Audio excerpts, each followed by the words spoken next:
Sciatica అనే పేరు నేను అమ్మ దగ్గరికి వచ్చినాకే నాకు తెలిసింది. ఇట్స్ కాల్డ్ సయాటికా అని. హాస్పిటల్స్లో నాకు some disc problem, disc injury లేకపోతే అలా చెప్పారు. నాకు ఎగ్జాక్ట్ డిస్క్రిప్షన్ దొరకలేదు. నవంబర్ 2019 నేను ఎంఆర్ఐ స్కాన్ తెప్పించుకున్నాను. డిసైడ్ చేశారు నాకు సర్జరీ చేయాలి ఫర్ ద బ్యాక్ బోన్ అని. అవి దీనికంతా సర్జరీ అక్కర్లేదు, నువ్వు వచ్చే ఐ ట్రీట్ యూ అన్నారు. అమ్మ నేను నడిసే పని అది ఇది కూడా లేను, ఓన్లీ స్లీపింగ్ పొజిషన్లో ఉన్నాను. అప్పుడు నేను ఇంకా సోఫాలో కూడా కూర్చోలేను పరిస్థితి. సయాటికా డెవలప్ అయ్యే ముందు వాళ్ళ బాడీ తెలియకుండా హంచ్ లాగా ఇలా వచ్చేస్తుందండి. They can't SIT straight. ఒక ఇలా కూర్చుని మెల్లిమెల్లిగా వెళ్ళిపోతూ ఉంటాం. సో లేచేటప్పటికి ఆ ఇంపాక్ట్, ఆ స్టిఫ్నెస్ అంతా it will effect like the lumbar region. ఈయన రావడమే ఆన్ ద స్ట్రెచర్ మోసుకొని వచ్చారు ఇతన్ని. దానికి ఇంకొక అలంకారం ఏంటంటే మజిల్ అంతా స్టిఫ్ అయిపోయి ఉంటుంది, స్పాజమాటిక్ ఉంటుంది. సో అసలు వినిపించుకోదు బాడీ. అమ్మ నాతో మాట్లాడిన కాన్ఫిడెన్స్ లెవెల్ ప్రకారం నాకు అర్థమైంది మనం కరెక్ట్ స్టెప్ తీసుకున్నాం. బట్ ఆ టైంకి ఆ కాల్ వస్తుంది అనేది నేను ఎక్స్పెక్ట్ చేయలే. Just 12 hours, hardly 12 hours before the surgery. First day ఎవరైతే ట్రీట్మెంట్ తీసుకొని తట్టుకోగలరో, సెకండ్ డే రాగలరో వాళ్ళకే ట్రీట్మెంట్ సెట్ అయింది. 5th డే కల్లా స్టెప్స్ ఎక్కేసాడు. 5th డే ఇప్పుడు యాక్చువల్గా నాకు ప్రాబ్లం వచ్చి స్పైనల్ కార్డ్ దగ్గర. ఎందుకు కాలంతా మేము మసాజ్ చేస్తున్నాం అడిగినప్పుడు వాళ్ళు నీట్గా ఎక్స్ప్లెయిన్ చేశారు నాకు. అవి ఎందుకు ఇలా చేస్తున్నామంటే 100% లాజికల్ ట్రీట్మెంట్. సర్జరీ అయిన తర్వాత ఎలా ఉంటుంది అనుకునే కన్నా without putting a knife on the body natural వేలో ఏది జరిగినా బెస్టే.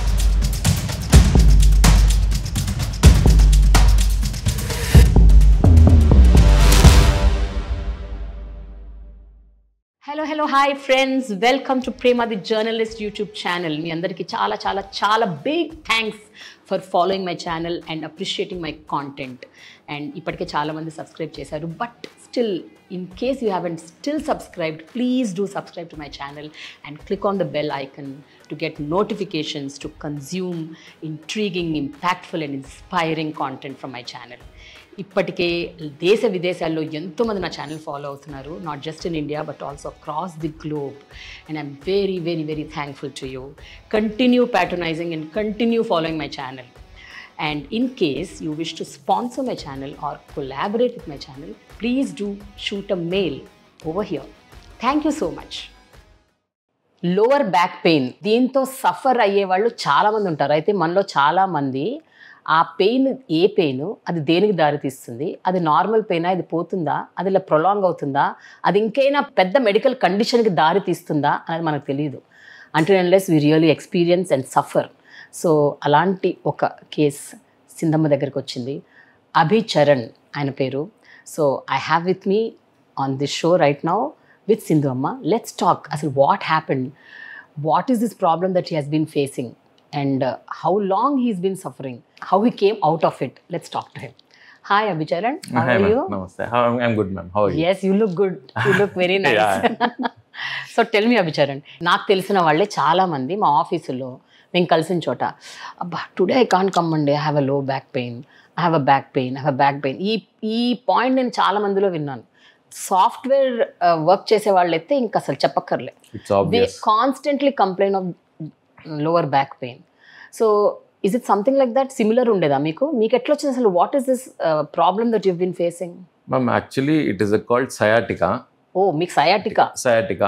సయాటికా అనే పేరు నేను అమ్మ దగ్గరికి వచ్చినాకే నాకు తెలిసింది. ఇట్స్ కాల్డ్ సయాటికా అని. హాస్పిటల్స్లో నాకు some disc problem, disc injury లేకపోతే అలా చెప్పారు. నాకు ఎగ్జాక్ట్ డిస్క్రిప్షన్ దొరకలేదు. So I was suffering. నేను అంత ఇంట్రెస్ట్ చూపించలేదు ఆ రోజు. నాకు ఎప్పుడో చిన్నప్పుడు డ్యూ టు మై హైట్ నాకు ఆ ప్రాబ్లం, పెయిన్ అనేది మెల్లిగా స్టార్ట్ అయింది. నా work schedule daily bike travel, car travelling ఎక్కువ చేస్తాను నేను జనరల్గా. సో ఎక్కువ ట్రాఫిక్లో ఉన్నప్పుడు, ఎక్కువ మన పెడల్స్ వాడినప్పుడు కానీ, క్లచ్ పెడల్ వాడినప్పుడు, క్లచ్ కొంచెం హార్డ్ అయినప్పుడు నాకు అట్లా పెయిన్ మెల్లిమెల్లిగా డెవలప్ అయ్యి నాకు ఎక్స్ట్రీమ్కి వెళ్ళిపోయింది. సో అరౌండ్ 11th November 2019 నేను ఎంఆర్ఐ స్కాన్ తెప్పించుకున్నాను. So they decided that I need to go surgery, I need to undergo some surgery. 2019లో ఎగ్జాక్ట్. దాని తర్వాత exactly 26th of November 2019 Tuesday appointments అన్ని ఫిక్స్ చేసుకున్నాను నెక్స్ట్ రోజు సర్జరీకి. అంటే వెనస్డే 27th నేను సర్జరీకి ఫిక్స్ అయ్యాను. అప్పుడు our well wishers in Hyderabad జేకేట్స్ జగదీష్ గారు కానీ లేకపోతే డ్రైమ్ మర్చెంట్ యమునా కిషోర్ కానీ నాకు ఫోన్ చేశారు. ఫోన్ చేసి సార్ దీనికి you need not undergo surgery, మాకు తెలిసిన సింధమ్మ గారు ఉన్నారు, ఇలా they will heal through some nerve ఇది దీని గురించి చక్రసిద్ధి నాడి వైద్యం లాగా మీకు ట్రీట్ చేస్తారంటే నాకు అసలు ఏమీ తెలియదు అప్పుడు దాని గురించి. తర్వాత అమ్మగారు ఫోన్ తీసుకున్నారు. అమ్మ ఫోన్ తీసుకొని అభి దీనికంతా సర్జరీ అక్కర్లేదు, నువ్వు వచ్చే ఐ ట్రీట్ యూ అన్నారు. అదే నేను ఫస్ట్ టైం అమ్మ వాయిస్ వింటాం కానీ అమ్మతో మాట్లాడటం కానీ, అమ్మ నేను నడిసే పని అది ఇది కూడా లేను, ఓన్లీ స్లీపింగ్ పొజిషన్లో ఉన్నాను అప్పుడు. నేను ఇంకా వస్తే స్ట్రెచర్ మీద అంబులెన్స్లో రావాలి, అలానే ట్రీట్మెంట్ తీసుకోవాలి. లెగ్సీ కూర్చొని ఓన్లీ వన్ పొజిషన్ పడుకొని ఒక పొజిషన్లో మాత్రమే నేను హ్యాండిల్ చేయగలను ఆ పెయిన్ని, లేకపోతే హ్యాండిల్ చేయలేను. సరే అమ్మ లేదు ఏమవుదు అభి నువ్వు వచ్చేసి అన్నారు. సార్ నెక్స్ట్ రోజు morning Wednesday 27th of November 2019 morning బయలుదేరి డైరెక్ట్ ట్రీట్మెంట్ దగ్గరికి వెళ్ళిపోయాను ఆ సెంటర్కి. తర్వాత అక్కడికి లోపలికి వెళ్ళాక అమ్మ ఒకసారి చెక్ చేసి వాళ్ళ ఎవరైతే మాకు ట్రీట్ చేస్తారో ఆయనకి చెప్పారు. వాళ్ళు చేసే ట్రీట్మెంట్ని నా మీద యూజ్ చేసి ట్రీట్ చేసి this condition is called sciatica, ఎందుకు నీకు లెగ్ పెయిన్ వస్తుంది నాకు కొంచెం డీటెయిల్డ్గా ఎక్స్ప్లెయిన్ చేశారు వాట్ ఈస్ వాట్ అనేది.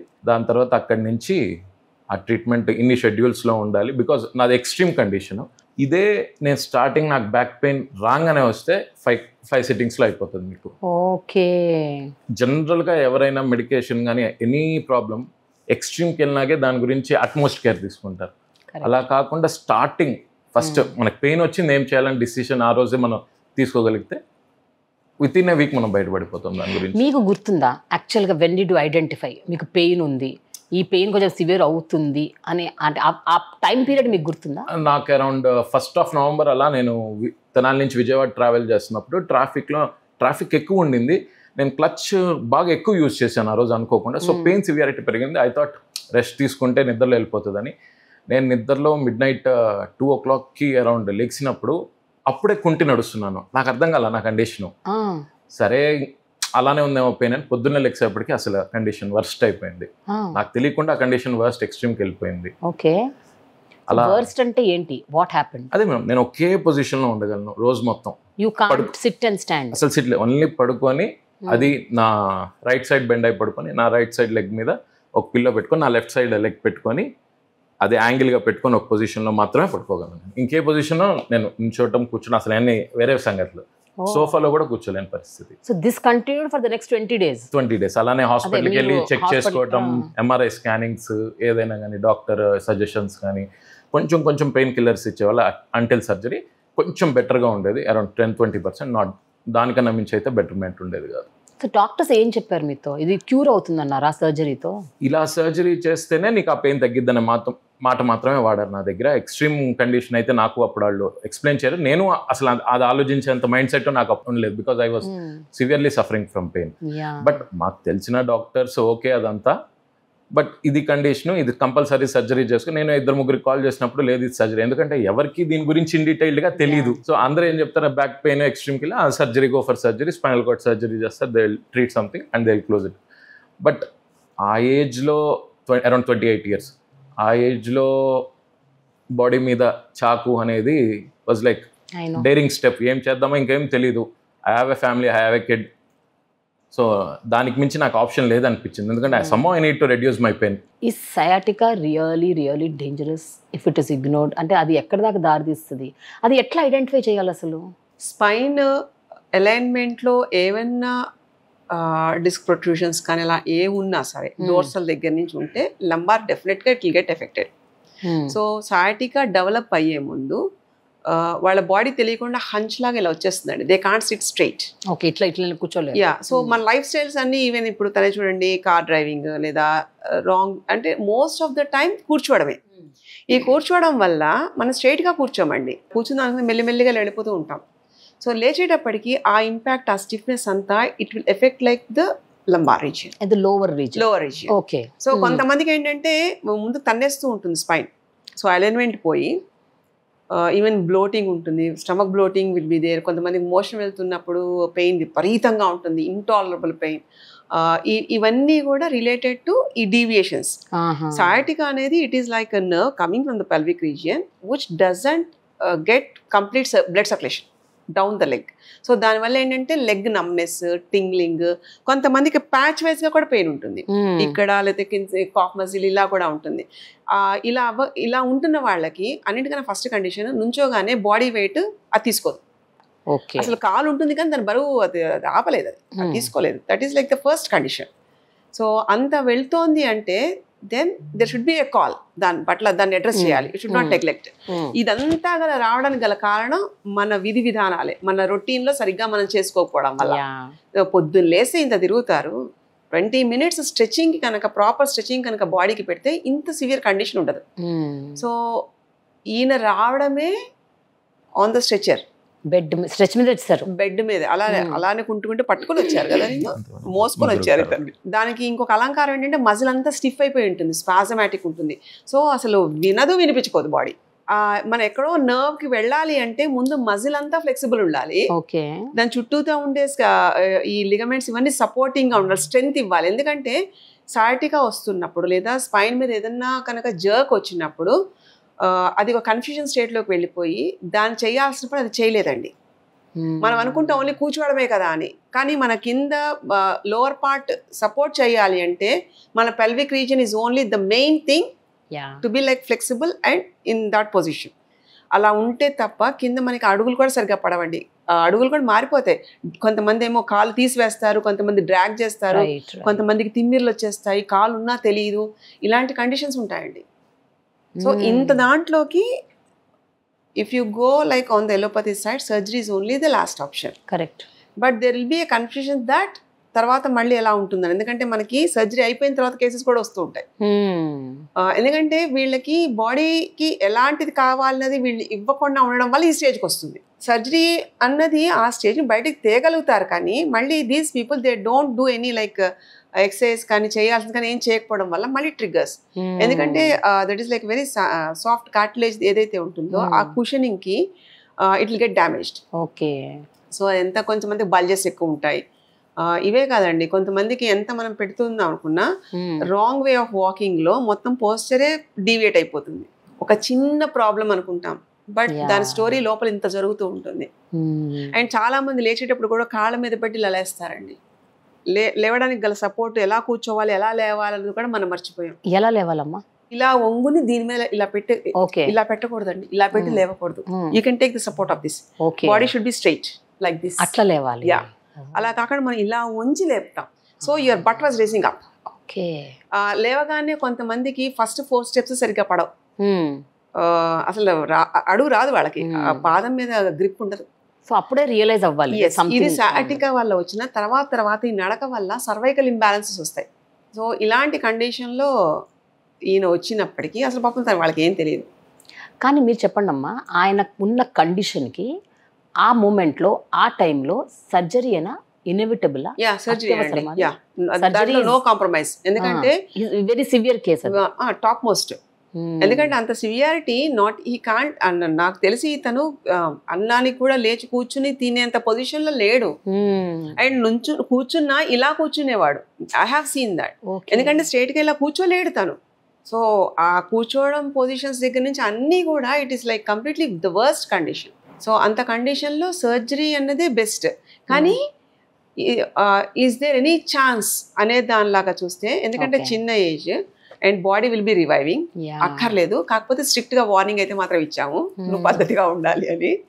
సో అంటే సర్జరీ అయిన తర్వాత ఎలా ఉంటుంది అనుకునే కన్నా without putting a knife on the body natural వేలో ఏది జరిగినా బెస్టే. మీరు ఊహించారా సర్జరీ దాకా వెళ్ళే ఒక వ్యక్తి నెక్స్ట్ డే ఇలా చక్రసిద్ధ వైద్యం దగ్గరకు వచ్చి క్యూర్ అవుతుంది అని? అంటే what was the hope percentage, what was the confidence? నేనైతే అసలు అమ్మ నాతో మాట్లాడిన కాన్ఫిడెన్స్ లెవెల్ ప్రకారం నాకు అర్థమైంది మనం కరెక్ట్ స్టెప్ తీసుకున్నాం, ఇప్పుడు హైదరాబాద్ వెళ్ళి డిసిషన్ అనేది అంతవరకు అనుకున్నా. బట్ ఆ టైంకి ఆ కాల్ వస్తుంది అనేది నేను ఎక్స్పెక్ట్ చేయలే, ఎవరు ఎక్స్పెక్ట్ చేయలేదు. Just 12 hours, hardly 12 hours before the surgery ఆ కాల్ వచ్చింది నాకు. అది అనుకోకుండా ఇప్పుడు నా వెల్ విషర్స్ ఎంత చెప్పినా నేను సార్ నా వల్ల కాదు ఏదో ఒకటి నెగ్లెక్ట్ చేస్తాను. బట్ అమ్మ మాట్లాడటం వల్ల ఆ కాన్ఫిడెన్స్ నాకు, అభి సయాటికాక్ సర్జరీ ఏంటి అవి చాలా నార్మల్గా మాట, అభి సయాటికాక్ సర్జరీ ఏంటి అవి అని ఒకే మాట అన్నప్పుడు ఐ రియలైజ్డ్ ఓకే మనం చేసిన ఏదో ఇక్కడ మనకి రిఫ్లెక్ట్ అవుతుంది. మీకు అంతకు ముందు కూడా ఏమన్నా ఒక డౌట్ ఉండేనా, should I go to surgery, should I not, should I not, అట్లా ఏమైనా అనుకునేవారా మీరు? మేడం యాక్చువల్లీ నా ఏజ్కి మేము అంత కన్ఫ్యూజన్లో ఉన్నాం మేడం. ఇప్పుడు సర్జరీ అవ్వాలి, అంతే, అవి బయటకు వచ్చేయాలి అంతే. ఎందుకంటే started taking up responsibilities, family responsibilities కానీ బిజినెస్ రెస్పాన్సిబిలిటీస్. మేము అంత కన్ఫ్యూజన్ స్టేట్కి వెళ్ళాం, అసలు చేద్దామా వద్దా, ఇప్పుడు నాకు ప్రాబ్లం ఉంది, అది క్యూర్ అవ్వాలి, సర్జరీ అయిపోవాలి అంతే. నేను అంతవరకే క్లీన్ గా ఆలోచించుకున్నాను ఇమీడియట్ గా. ఎందుకంటే I have a baby bye at that time, నా వైఫ్ ఉంది, మేము ముగ్గురం సింగిల్ గా ఉంటాము. సో నేను అది తీసుకొని నన్ను నేను యాక్సెప్టెన్స్ తీసుకొని వెళ్ళాలి. ఆ ధైర్యంతో వెళ్తేనే నేను మళ్ళీ వచ్చి గెట్ ఆన్ అయ్యగలని, నా రొటీన్ వర్క్ నేను చేసుకోవాలి. So when you stepped into Chakrasiddh for the first time, చెప్పండి, ఫ్రమ్ దెన్ వాట్ హ్యాపెండ్? నేను ఫస్ట్ టైం లోపలికి వచ్చినాక నేను ఒక హాల్లో పీపుల్ కూర్చొని ఉన్నారు. నా సివియర్ కండిషన్, అసలు వెయిట్ చేయించే పొజిషన్లో కూడా లేరు. గ్రౌండ్ ఫ్లోర్లో ఒక రూమ్ లోపలికి తీసుకెళ్లారు. వీళ్ళ ద్వారా నేర్చుకుని మాకు ట్రీట్మెంట్ ఇచ్చేవాళ్ళు సపరేట్ ఒక ఇది ఉంటారు. వాళ్ళు వచ్చి నాకు చూశారు. దేవర్ లైక్, వాళ్ళకి చాలా నార్మల్ కేసు అనిపించింది నాది. అసలు వాళ్ళు పెద్ద, ఇప్పుడు మనకు హాస్పిటల్కి వెళ్ళినప్పుడు ఎంత సివియారిటీ, వాళ్ళు వచ్చి ఎంత ఇంట్రెస్ట్ చూపిస్తాం, అదేం లేదు. వచ్చారు, చెక్ చేశారు, సరే సార్ తిరగండి అన్నారు. అరౌండ్ 20-25 minutes ట్రీట్ చేశారు. ఓకే రేపు రమ్మన్నారు అంతే. నాకు ఎక్స్ప్లెయిన్ చేసి దీన్ని సయాటికా అంటారు, జనరల్గా ఇది రైట్ లెగ్ పెయిన్ వస్తుంది, మీరు మీ కేసులో సివియారిటీ ఎక్కువై వర్స్ట్ అయిపోయి మీకు లెఫ్ట్ లెగ్ పెయిన్ వచ్చింది. జనరల్గా సయాటికా రైట్ వస్తుంది, నాకు లెఫ్ట్ వచ్చింది అనుకోకుండా, మీకు సివియారిటీ ఎక్కువైంది. ఆయిల్ తీసుకొని బాడీ మీద రాశారు. ఈ నక్కులతో నా నర్వ్ ఏదైతే సయాటికా వల్ల డ్యామేజ్ అయిన నర్వ్ని, ఈ నక్కులు ఇక్కడి నుంచి ఇలా ప్రెస్ చేసి నీట్గా ఆ నర్వ్ని మొత్తం క్లీన్ చేశారు 20 minutes. సరే చేశారు, మీరు అప్పుడు లేవగలిగారా, నిలబడగలిగారా? ఇంకోటి ఏంటంటే చక్రసిద్ధి ఈ ట్రీట్మెంట్ వచ్చినప్పుడు ఫస్ట్ డే ఎవరైతే ట్రీట్మెంట్ తీసుకొని తట్టుకోగలరో, సెకండ్ డే రాగలరో వాళ్ళకే ట్రీట్మెంట్ సెట్ అయింది. ఫస్ట్ డే తట్టుకోకపోతే ఫస్ట్ డే ఫీవర్ వస్తుంది, ఖచ్చితంగా ఫీవర్ వస్తుంది వాళ్ళు ట్రీట్ చేసే. ఎందుకంటే ఫస్ట్ డే కాబట్టి ఫీవర్ వస్తుంది. ఆ ఫీవర్ని దాటి ఎక్స్ట్రీమ్ కండిషన్ వరకు వెళ్ళి ట్రీట్మెంట్ అయ్యి నేను హోటల్కి వెళ్ళినాక ఆల్మోస్ట్ నెక్స్ట్ డే మార్నింగ్ నేను లెక్సేదాకా నేను ఎవరితో మాట్లాడలా, ఎవరిని చూడలా, జస్ట్ అలా పడుకున్న. బాడీ ఫుల్ హీట్ వచ్చేసి జ్వరం వచ్చేసి అది తట్టుకొని సెకండ్ డే వెళ్ళాను కాబట్టి నా ట్రీట్మెంట్ కంటిన్యూ అయింది. అది లేకుండా జ్వరం వచ్చిందని రాకుండా ఉంటే again you need to wait, నీ జ్వరం అంతా తగ్గిన నార్మల్ కండిషన్ అయినాక మళ్ళీ రావాలి, మళ్ళీ ఫస్ట్ రోజు చేసినట్టే చేస్తాను. ఇది అంటే ముందే చెప్తారమ్మా ఒకరికి వచ్చిన వాళ్ళకి, అంటే మీకు జ్వరం వస్తుంది లేకపోతే అట్లా ఏమి చెప్పరు. ఇక్కడ ఏం జరుగుతుందంటే ఆల్రెడీ ఇంత పెయిన్ లో ఉన్నప్పుడు బాడీ డజంట్ ఎలో, టచ్ కూడా సెన్సిటివ్ గా ఉంటుంది. ఓకే, రెండోది లోపలంతా స్టిఫ్నెస్ ఉంటుంది. కానీ ఆ సఫరింగ్ నుంచి బయటికి రావాలి, ఎందుకంటే క్రానిక్ లెవెల్కి వచ్చిన తర్వాత హీ కేమ్. కానీ అక్కడ చెయ్యాలి అంటే టచ్ ఏ ఉండాలి. ఇంకోటి ఏంటంటే అక్కడ నాడిని యాక్టివేట్ చేయడానికి మన బాడీ టెంపరేచర్ని మిగతా ఫంక్షన్స్ అనేటి బాడీ అసలు ఎంత అద్భుతంగా పనిచేస్తుంది అన్నది ఈ చిన్న దాంట్లో అర్థమవుతుందండి. It needs proper rest. Okay, అది ఎంతవరకు అంటే మిగతాదంతా కూడా అంత రిలీజ్ చేసుకుని చేయడానికి పట్టే టైం నెక్స్ట్ డే వరకు తనకు తెలియలేదు. ఓకే, ఈ లోపల ఈయన ఇంకోటి ఏమీ యాక్టివ్లో పెట్టుకోకుండా ఆ బాడీ తోటి అలా భరించాలి అంటే హీ షుడ్ ఆల్సో ఎలో. లేదు నేను నా ఇష్టం వచ్చినట్టు వెళ్ళిపోతానంటే కుదరదు. బాడీ అలౌ చేయదు కూడా కదా, చేయదు. ఇది ప్రతి వాళ్ళకి అర్థం అవ్వాలి. ఎందుకంటే పెయిన్ అనేది ట్రీట్మెంట్ వల్ల రాట్లా, బాడీకి స్టిఫ్ అయిపోయినప్పుడు చేస్తున్నప్పుడు అది అడ్జస్ట్మెంట్స్ వల్ల క్రియేట్ అవుతుంది. Okay, and as he said lubricancy కోసం ఆయిల్ వాడతాం, బట్ ఆ పట్టు తెలియడం అనేది ఇంపార్టెంట్. కరెక్ట్. అలా చేస్తున్నప్పుడు ఆ నెక్స్ట్ డేకి చేసిన little soreness will be there, but how you felt after that? Original pain ఎలా ఉండేది, నీ మూవ్మెంట్ ఎలా ఉండేది, ఎవ్రీథింగ్ గాట్ సెట్. అసలు దానికి ఫస్ట్ డే నాకు తెలిసిపోయింది మేడం. సెకండ్ డే నేను వచ్చేప్పుడే సంథింగ్ స్టార్టెడ్ అనే విషయం నాకు అర్థమైంది. సెకండ్ డే మీరు వచ్చినప్పుడు ఎట్లా వచ్చారు? సేమ్ స్ట్రెచర్ లోనే వచ్చారా? లేదు, వీల్ చైర్ లో వచ్చారా? కొంచెం పెయిన్ భరించి కూర్చొనే వచ్చాను. రియల్లీ? కూర్చొని వచ్చాను. Second day first day stretcher మీద వచ్చి రెండో రోజు కూర్చొని అంటే వీల్ చైర్ లో వచ్చారా? నో మేడం, కార్ లో కూర్చొని కొంచెం కుంటుతా లోపలికి వచ్చారు. But you are not on stretcher? No madam, not on stretcher. మీరు ఆశ్చర్యపోతారు, 5th డే కల్లా స్టెప్స్ ఎక్కేసాడు. స్టెప్స్ ఎక్కాను 5th డే. బికాజ్ నేను అక్కడ పైన సెషన్స్ చేస్తూ ఉంటే పైన ఉన్నాడంటే సరే పైకి వచ్చామని చెప్పాను. So he came like that. అలానే వచ్చాను. అండ్ ఇంకోటి ఏంటంటే ఇతని కండిషన్లో రైట్ లెగ్గా లెఫ్ట్ లెగ్గా సయాటికా అన్నది కాదు, లెఫ్ట్ లెగ్ రాంగ్ యూసేజ్ ఎక్కువ. దాంతో ఏంటంటే నమ్ అయిపోయి ఏ సార్ట్ ఆఫ్ లైక్ మొద్దు బారడం అంటాం కదా, అలా ఉండింది లెగ్. ఒక 30 years ఉన్నవాడు, 28 years ఉన్నవాడికి బాడీ హీలింగ్ అన్నది అట్మోస్ట్ ఈజ్ లైక్ పీక్స్లో ఉంటుంది. అవును, కరెక్ట్. ఏజ్ వైజ్ అయితే మనం ఏమైనా ఆలోచించాలి, కానీ నేను వాళ్ళని అడిగింది కూడా, అంటే ఎవరైతే ఫోన్ చేశారో జగదీష్ గారు, ఆయన అడిగింది కూడా ఏజ్ ఎంత అండి అంటే 28 ఏళ్ళు. 28 ఏళ్ళ సయాటికా ఏంటండి, దానికి ఆపరేషన్ ఎందుకండి? యా. సో ఆయన ఇంకేం ఆలోచించలేదు. నేను చూడలేదు, తెలియదు అసలు. నా ప్రశ్న అదే. ఇప్పుడు సివియర్ కేస్, మీరు రిపోర్ట్స్ చూడలేదు, అసలు కండిషన్ కూడా మీకు తెలియదు, జస్ట్ ఫోన్లో మాట్లాడి సివియర్ కేస్ ఆఫ్ సయాటికా అంటే మీరు అక్కర్లేదు అని ఎలా చెప్పగలిగారు? మీకు ఇక్కడ ఒక సీక్రెట్ చెప్పనా? చెప్పండి. ఆకలేసినప్పుడు లేదా ఏదైనా తినాలనిపించినప్పుడు మీ వాయిస్ మారుతుందా? అవును. లేదా ఏదైనా యాంగ్జైటీ ఉన్నప్పుడు మారుతుందా? ఎగ్జైట్మెంట్ ఉన్నప్పుడు మారుతుందా? కోపంతో ఉన్నప్పుడు మారుతుందా? లైక్ దాట్ పెయిన్ ఉన్నప్పుడు కూడా వాయిస్ తోటి we can track on. So మీకేమనిపించింది ఆయన మాట్లాడినప్పుడు? Pain is there, age and ఇంకా రిపోర్ట్స్ అవి ఏం లేవు. సో ఏజ్ చిన్నవాడే, ఆ పెయిన్ తోటి వాళ్ళకి తెలియదు. యాక్చువల్గా ఇతనికి ఏంటంటే ఇలాంటిది ఒక పద్ధతి ఉంటుందని తెలియదు. సో చాలా మందికి తెలిసే అవకాశం కూడా తక్కువ కదండి. సో డాక్టర్స్ వాళ్ళు ఎలా గైడ్ చేస్తే అలా వెళ్తారు. దాని తగ్గట్టుగా తర్వాత ఈయన రిపోర్ట్స్ చూస్తే what they told was 1000% correct. కానీ ఒక last approach, body will be healed by it self. అది కదా బాడీలో జరిగేది. సో ఇట్స్ నాట్ అబౌట్ అంటే వాళ్ళు ఊరికే ఆ ఎఫెక్ట్, ఆ పెయిన్ రాకుండా ఎఫెక్ట్ తీయగలుగుతారు, కానీ మళ్ళీ నార్మల్సీకి రావాలి. అది ఎవరు చెప్పలేరండి. మనసు ఒక్కసారి కట్ అయిన తర్వాత నో వన్ కెన్ ప్రిడిక్ట్. కానీ అదే పని కట్ చేయకుండా కూడా బాడీ హీల్ చేసుకుంటుంది, provided with a basic protocol. అది ట్రీట్మెంట్లో we do everything like that. అంటే ఒక్కొక్క లేయర్లు లోపలికి వెళ్తూ ఉంటాం, వెళ్ళేటప్పుడు ఆటోమేటిక్గా బాడీ తెప్పరెళ్తుంది. అండ్ ఇంకోటి ఏంటంటే నుంచునేది కూడా నుంచోలేకపోయేవాడు, హిప్ రైజింగ్ ఉండేది. బికాస్ తను ఉండే యాక్టివిటీ వల్ల, తను రోజు మొత్తం ఎక్కువ కూర్చోవడం, చాలా బిజీగా ఉండడం వల్ల ఎప్పుడు ఇలా ఉండేవాడు. సో ఆటోమేటిక్గా కింద ఎలాగూ lumbar will be always like discomfort only. So ఆ హిప్ రైజింగ్ క్లియర్ చేయడము, ఫ్లెక్సిబిలిటీని పెంచడము, ఇదంతా కూడా with the therapist and everyone they help that. Okay okay. ఎప్పుడైతే నర్వ్ రిలీజ్ అయింది అనుకోండి స్పైన్ నుంచి, అది వచ్చే సుఖమే వేరు. అవును, I can actually imagine how he must have. So ఆ స్టిఫ్నెస్ అంతా తగ్గేటప్పుడు మాత్రం ఒళ్ళు పులపరంగా ఉంటుంది డెఫినెట్ గా. అదేంటంటే టచ్ కూడా డిఫరెంట్ గా ఉంటుంది కదండి. అంటే పెయిన్ తోటి వీళ్ళు ముట్టుకుంటేనే పెయిన్ అంటారు, అలాంటిది అదే దాంట్లో దాన్ని బయటికి తీయాలంటే అదే దారి చేస్తున్నప్పుడు little sensitivity will be there. But తను అన్నట్టు ఒక 2 days వదిలేసేస్తే 3rd డేకి మీకు ఒరిజినల్ పెయిన్కి చేస్తున్న ఇదా ఏదన్నది క్లారిటీ వచ్చేస్తుంది. అక్కడ ట్రీట్మెంట్ కోసం వెళ్ళినప్పుడు ఓకే, ఆ ట్రీట్మెంట్ చేసేవాళ్ళు వాళ్ళ పని వాళ్ళు చేస్తున్నారు, అమ్మ చేతులు మీ మీద పడ్డాయా లేదా అది చెప్పండి నాకు. వాళ్ళు ఫస్ట్ చేసినాక తర్వాత వచ్చి అమ్మగా చెక్ చేశారు అంతే. చెక్ చేశారా? చెక్ చేశారు అంతే, ఎలా ఉంది ఏంటి, నాతో మాట్లాడేవాళ్ళు డైలీ అంతే. కాకపోతే అమ్మ పర్సనల్గా నాకు ట్రీట్ చేయలేదు. Then I thought it is a basic thing. వాళ్ళు చేశారు, it got immediately. So which means what అమ్మా, అంటే మీ స్థాయి దాకా కూడా కాదు ఆ ట్రీట్మెంట్, అంటే ఇట్ ఇస్ దట్ సింపుల్. ఇది ఓన్లీ అంటే రొటీన్ లో వచ్చిన డిస్టర్బెన్స్ వల్ల. ఇట్ ఇస్ నాట్ లైక్ అంటే నేను తీసుకుంటున్న సో కాల్డ్ రీసెర్చ్ క్రానిక్ అదే, ఇట్స్ నాట్ దట్ క్రానిక్. ఇదేంటంటే లైఫ్ స్టైల్ చేంజ్ వల్ల ఇట్ బికేమ్ క్రానిక్ అంతే, దాని వల్ల. సో దానికి team will be there address చేయడానికి. డాక్టర్స్ ఉంటారు, అందరు ఉంటారు, ప్రాపర్ గా ఫిజియో వాళ్ళు ఉంటారు, స్పోర్ట్స్ ఇంజరీస్ ఫిజియో వాళ్ళు ఉంటారు, they will do that. So once you recovered అంటే ఆ 4-5 days తర్వాత, today when you sit across నా ముందర కూర్చొని మీరు మాట్లాడుతుంటే మీకు ఏమనిపిస్తుంది? అంటే what do you think about this particular treatment? Madam extreme madam, but any treatment first belief అనేది ఉండాలి.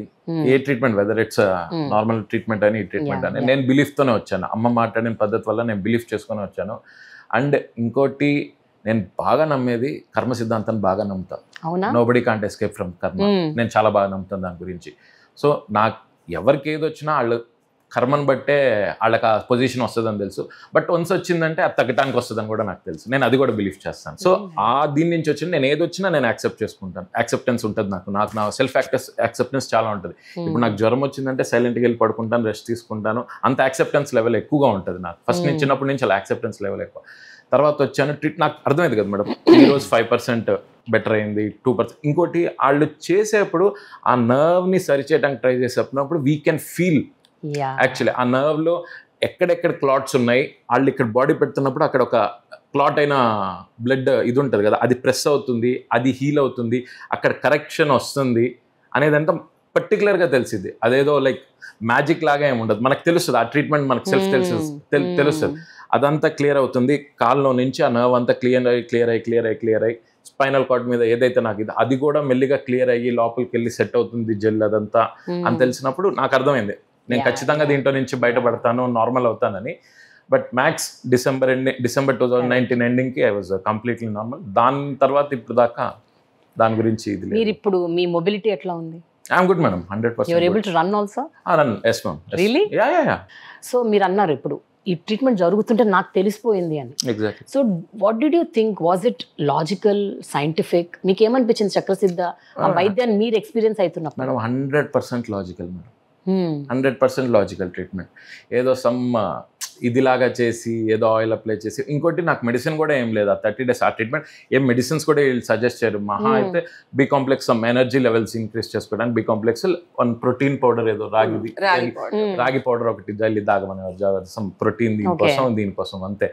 100% లాజికల్. ఫస్ట్లో వెళ్ళినప్పుడు మసాజ్ చేస్తాం, మనం జనరల్గా అనుకుంటాం మసాజ్ చేస్తారు ట్రీట్ అయిపోయింది ఆ మజిల్ రిలాక్స్ అవుతుంది. లేదు, వీళ్ళది 100% లాజికల్ ట్రీట్మెంట్. ఎందుకు ఇలా అయింది, దానివల్ల సైడ్ ఎఫెక్ట్స్ ఏంటి, అది ఎలా క్యూర్ అయ్యిద్ది. నాకు ట్రీట్మెంట్ ఇచ్చేవాళ్ళు కూడా పర్సనల్గా నాకు చెప్పారు, అవి ఎందుకు ఇలా చేస్తున్నామంటే ఎందుకు ఇది వై నర్వ్, ఎందుకు నర్వ్ మీద కాన్సన్ట్రేట్ చేసాం. నేను ఇప్పుడు యాక్చువల్గా నాకు ప్రాబ్లం వచ్చి స్పైనల్ కార్డ్ దగ్గర, నువ్వు కాలంతా మసాజ్ చేస్తున్నావు, ఎందుకు కాలంతా మేము మసాజ్ చేస్తున్నాము అడిగినప్పుడు వాళ్ళు నీట్గా ఎక్స్ప్లెయిన్ చేశారు నాకు. అవి వెనకాల నీ స్పైనల్ కార్డ్ మీద ఏదైతే మనకు 2 డిస్క్ల మధ్యలో మధ్యలో ఉన్న డిస్క్ ఎక్కడైతే నీకు డ్యామేజ్ అయ్యి ఆ డిస్క్ మధ్యలో నుంచి జెల్ బయటకు వచ్చి ఎక్కడ నీ స్పైనల్ కార్డ్ మీద అది హార్డ్ అయిపోయి ఒక చిన్న హంప్ లాగా ఫామ్ అయింది. సో ఆ హంప్ బ్యాక్ మనకి నర్వ్ ఉంటుంది కింద కాలికి బ్లడ్ ఫ్లో అయ్యేది, ఆ నర్వ్ స్ట్రక్ చేస్తుంది. ఈ హంప్ గడ్డగట్టి ఇలా ప్రెస్ చేసేట్టు పెట్టుకుంది. సో బ్లడ్ ఫ్లో తగ్గిపోయింది ఆ నర్వ్లో. సో బ్లడ్ ఫ్లో తగ్గిపోవడం వల్ల ఏంటంటే అక్కడక్కడ కింద నుంచి పై దాకా క్లాట్స్ వచ్చేసినాయి. సో నీకు ఆ పెయిన్ వస్తుంది. సో మేము ఆ క్లాట్స్ అంతా రివర్స్ ఇంజనీరింగ్ చేస్తాం. ఇక్కడ నుంచి నీట్గా రివర్స్ చేసుకుంటా వెళ్తున్నప్పుడు ఆ క్లాట్స్ అన్ని క్రియేట్ అయ్యి క్లియర్ అయ్యి మనకి ఎక్కడైతే నీకు బ్లడ్ ఫ్లో నార్మల్గా వస్తుందో అప్పుడు స్పైనల్ కార్డ్ మీద జెల్ ఏదైతే హార్డ్ అయిందో అది కూడా క్లియర్ అయ్యి ఆ జెల్ మళ్ళీ డిస్క్ లోపలికి వెళ్ళి డిస్క్ సెల్ఫ్ హీల్ అయ్యింది అనే నీట్ ఎక్స్ప్లెనేషన్ నాకు ఇవ్వడం వల్ల so this is the thing what is happening అనే విషయం బాగానే క్వశ్చన్స్ చేసేవాడు ట్రీట్మెంట్ అప్పుడు. మామూలుగా అయితే ఇంట్లో జనరల్గా మన పనులు చేసుకుంటూ ఆరోగ్యాన్ని చూసుకోవాలి అనుకునే విధానాల్లో బతికినప్పుడు ఇన్ని రోగాలు లేవు. ఎక్కడైతే కంఫర్ట్స్ వచ్చేటప్పటికి, ఎక్కడైతే దాని పట్ల దృష్టి పెట్టకుండా ఆగిపోతున్నామో క్వశ్చన్స్ వస్తున్నాయి, అలానే సిమ్టమ్స్ వస్తున్నాయి. ఆ క్వశ్చనింగ్ చాలా అవసరం అండి. కరెక్ట్. ఎందుకంటే రేపు పొద్దున్న వీళ్ళది వదిలేయండి, వీళ్ళ లైఫ్లో ఇంకేదైనా ఎప్పుడైనా జరిగినా వీళ్ళు తొట్టుబాటు పడకుండా ధైర్యంగా ఉంటారు ఫస్ట్. రెండోది, ఎవరికైనా చెప్తున్నప్పుడు కూడా వీళ్ళని చూసి వీళ్ళ ఎక్స్పీరియన్స్ వీళ్ళకి అయింది వాళ్ళది పంచుకోవడం లేదా వాళ్ళ దాంట్లో చూడడం వల్ల అవతల వాళ్ళకు కూడా దే ఆర్ సపోర్టింగ్. అంటే self evolving like that, community evolving like that, both go hand in hand. So అలా ఉంటున్నప్పుడు అక్కడ వచ్చేది ఓన్లీ లైక్ ధైర్యం ఒకటే ఉంటుందండి ప్యాసేజ్. అయితే అభి ఇందాక ఒక మాట అన్నారు, కర్మ సిద్ధాంతాన్ని నేను నమ్ముతాను అని. అమ్మ, ఆ కర్మ సిద్ధాంతం వల్లనే ఆయన ఇన్నేళ్ళు సఫర్ అయ్యి ఆ కరెక్ట్ సర్జరీ అయ్యే టైంకి మీ దగ్గరికి వచ్చాడంటారా? ఏంటి, మీరేమంటారు దాని గురించి? వితౌట్ కర్మ నథింగ్ వాజ్ దేర్ అండి. కాకపోతే ఏంటంటే కర్మని ఎవ్వరూ ఏం చేయలేం. కాకపోతే ఒక గురు అనుగ్రహం వల్ల లేదా ఒక డిసిప్లిన్ వల్ల కర్మ మన మీద ఎక్కువ దాని ఎఫెక్ట్ పడకుండా మినిమైజ్ అవ్వడానికి మాత్రం అవకాశం ఉంటుంది. ఒక కష్టం ఉంటున్నప్పుడే కదండి సుఖం యొక్క వాల్యూ తెలియాలి. ఆ తర్వాత ఇతని గ్రాఫ్ చూస్తే the way he took his life, business లో అవ్వచ్చు, లేకపోతే ఇండిపెండెంట్ డెసిషన్స్ అవ్వచ్చు, లేదా ఒక హెడ్ చేయడానికి కావాల్సిన క్యాపబిలిటీ, ఏ భయం లేకుండా తొట్టుబాటు లేకుండా బ్యాలెన్స్డ్ గా ఉంటాడు. ఎలాంటి కాంప్లికేటెడ్ సిచ్యుయేషన్ సింపుల్ గా తీసుకుంటాడు, సింప్లిఫై చేస్తాడు. ఎందుకంటే ఒక కష్టాన్ని చూశాడు. కరెక్ట్. ఆ కష్టం అనేది ఒక పాఠం నేర్పుతుంది. ఆ పాఠం మైట్ బి అది ఈ పెయిన్ వల్ల నేను చెప్పడం లేదు, కానీ ఎక్కడన్నా సరే ఉపయోగపడే పాఠాలు జీవితంలో ఇలానే ఉంటాయి. He never looks back and heal be like very confident. చక్రసిద్ధికి వెళ్ళినప్పటి నుంచి ఇప్పుడు దాకా అమ్మతో travel almost 5 years 5 months travel. నేను ట్రీట్మెంట్ అయినాక బ్యాక్ తిరిగి చూసుకుంది లేదు. అమ్మని ఎప్పుడైనా వెల్ విషర్గా ఎక్కడైనా కనబడితే మాట్లాడటం అంతేగాని నా ప్రాబ్లం గురించి ఎప్పుడు మళ్ళీ ఆవిడకి ఫోన్ చేయలేదు. అది మళ్ళీ రీకాల్ కూడా నాకు కాలేదు ఎక్కడ. ఆల్మోస్ట్ నేను ట్రీట్మెంట్ తీసుకున్నాక అరౌండ్ 15 to 20 మెంబర్స్ని నేను చక్రసిద్ధికి ఇచ్చేసాను. వాళ్ళు వచ్చి రికమెండ్ చేశాను, వాళ్ళు వచ్చి ట్రీట్మెంట్ తీసుకోవటం జరిగింది, క్యూర్ అవటం కూడా జరిగింది. ఎగ్జాక్ట్లీ అమ్మకి డైరెక్ట్ గా తెలిసి ఉండవచ్చు, టీముకి తెలిసి ఉంటుంది. నేను ఎన్నిసార్లు వాళ్ళకి ఫోన్ చేసి ఇలా వస్తున్నారు, ఇలా మా వాళ్ళు వస్తున్నారు, కేర్ తీసుకోండి, ఇది ప్రాబ్లం అని. దాని తర్వాత కొన్ని చిన్న ప్రాబ్లమ్స్ కూడా మా డాడీని కూడా మా అమ్మగారి దగ్గరికి తీసుకురావడం జరిగింది. అది చెక్ చేశారు, అంతా చేశారు. ఒక ఎక్స్ట్రీమ్ కండిషన్కి వెళ్ళినప్పుడే నాకు ఇలాంటి దారి అనేది ఒకటి ఉంది వితౌట్ ఎనీ సర్జరీ. నేను భయపడ్డాను ఒక్క టైంలో. కత్తి పడటం స్కిన్ మీద, బాడీ మీద at that age was very severity condition. ఒక 50+, 60+ అనేది ఒక సర్జరీ అవడం అనేది it's a normal casual thing. అది తెలుసుకున్నాక ఇక్కడికి వచ్చి తెలుసుకున్నాను సమ్వేర్ నా గుడ్ కర్మ కూడా ఎక్కడో నాకు వర్క్ అయింది. నా బ్యాడ్ కర్మ వల్ల నేను ఈ పొజిషన్లో ఆ రోజు ఆ పొజిషన్లో ఉన్నాను, బట్ నా గుడ్ కర్మ వల్ల కూడా నేను అది రివర్స్ బ్యాక్ అయ్యి ఇక్కడ దాకా తెచ్చుకున్నాను. So I was very happy. Normal life స్టైల్కి వచ్చేసాను, చాలా నార్మల్. నేను ఇన్ఫ్యాక్ట్ నా ట్రీట్మెంట్ అయిన 5-6 months తర్వాత జిమ్కి వెళ్ళాను. I use to lift around 80-100 kgs weight కూడా లిఫ్ట్ చేసామని అంత సపోర్ట్తో కూడా. డైలీ చిన్న స్ట్రెచింగ్ ఎక్సర్సైజ్, డైలీ మార్నింగ్ లెగిసినాక ఈవినింగ్ పడుకునే ముందు ఒక 5-6 స్ట్రెచింగ్ ఎక్సర్సైజ్, హార్డ్లీ 5 minutes.